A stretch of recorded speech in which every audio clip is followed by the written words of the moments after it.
So எங்க எக்கானமியே வேறங்கய்யா. அந்த தெய்வங்களின் மீது சார்த்தப்பட்டிருக்கின்ற நகைகள், கவசங்கள், வெள்ளி, தங்கம் அவைகளுக்கும் மார்க்கெட் வேல்யூ கிடையாதுங்க. அதெல்லாம் காசு மாலைன்னு நினைக்காதீங்க. யார் யாருடைய காமாலையோ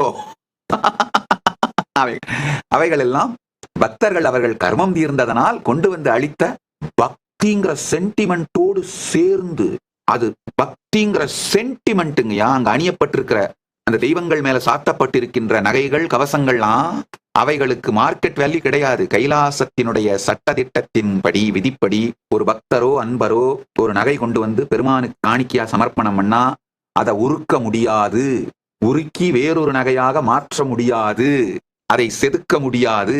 பக்தர்கள் எப்படி எடுத்துட்டு வந்து சமர்ப்பிக்கிறாங்களோ அது அப்படியே பெருமான் மீது அணிவிக்கலாம். காலங்காலமா அது அப்படியே அவர் மேல இருக்கலாம். அவ்வளவுதான்.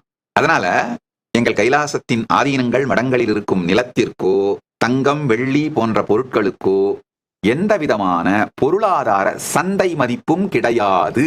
எங்க எக்கானமி உண்மையில என்னன்னா, எத்தனை ஆயிரம் பேருக்கு நாங்கள் சேவை செய்கின்றோம், அதான் எங்க எக்கானமி. எத்தனை ஆயிரம் பேருக்கு நாங்கள் உபயோகமாக இருக்கின்றோம், எத்தனை பேருக்கு நாங்கள் சேவை செய்கின்றோம், அதுதான் எங்க எக்கானமிங்கயா.